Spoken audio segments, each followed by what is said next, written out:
the change in magnetic flux, B, over the change in time. So this is the formula for the induced electric field, because electric field can exist without charges. Again, electric field can exist without the charges, and also it forms closed loops. That's why it is the formula. This is the formula for the induced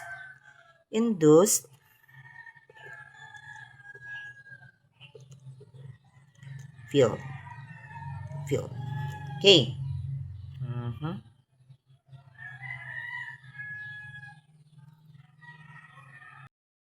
Now we have another formula, which is the displacement current. So displacement current. So when we say displacement, it is something that is not just direction but also the where it goes, because displacement is scalar or vector. So yes, it's for you to find out. So displacement formula.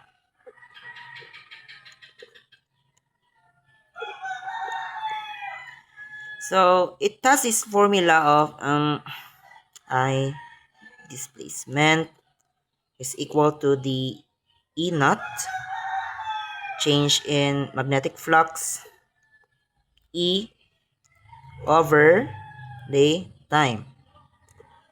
So this is the formula for displacement formula.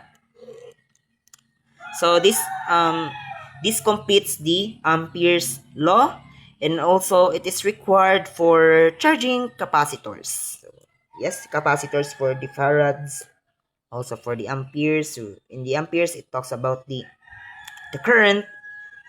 Yes, the current. So as what I've mentioned earlier, that in the current is important in this displacement formula, and also as well as the capacitance, because it involves this displacement formula is the one who is responsible for charging capacitors and also for completing the current in a medium. Let's proceed with Ampere and Maxwell's law formula. So its formula is in the integral form. We have the closed integral of magnetic field times the change in time, s time, no, s time, seconds, s,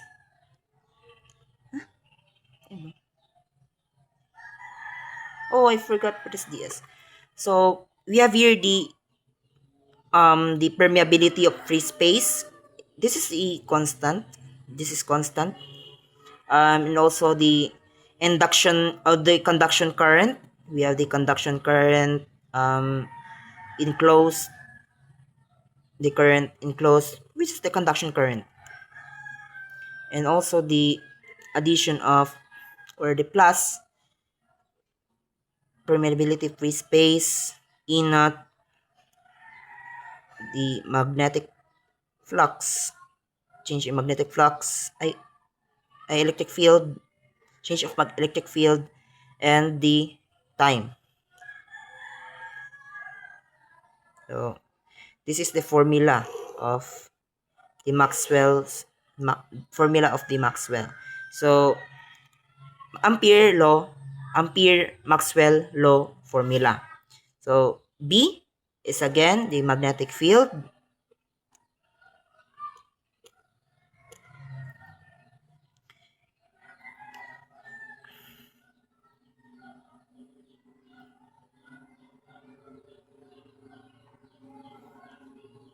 This is the permeability of free space.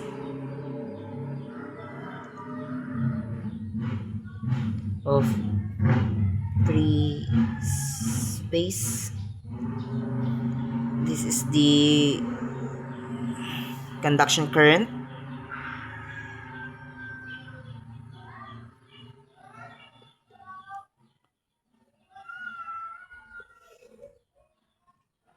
again, the permeability of free space, and the E naught. E naught. This is constant actually. E naught. And the electric field, electric flux. Electric flux.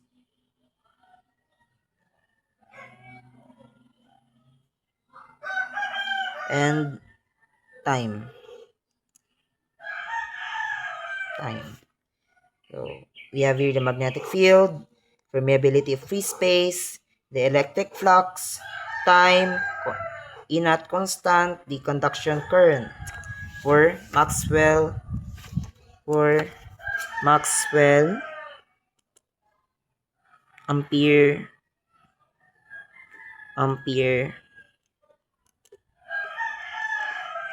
law.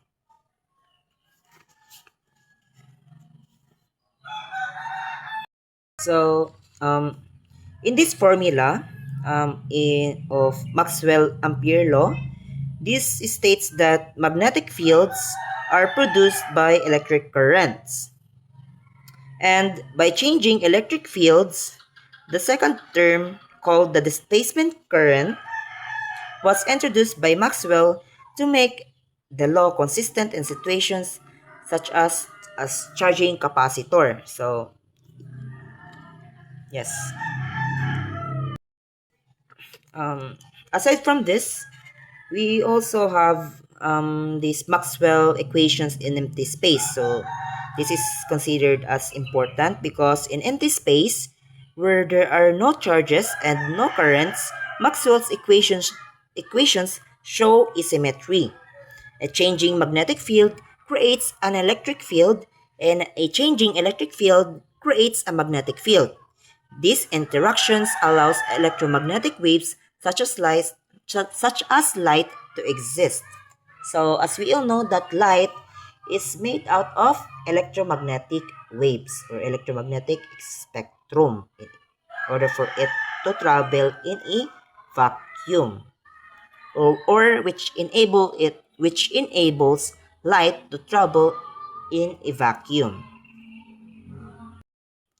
To conclude, electromagnetic induction explains how charging magnetic fields create electric fields and current.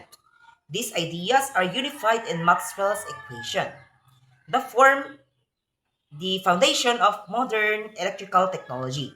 And thank you, and that concludes my report.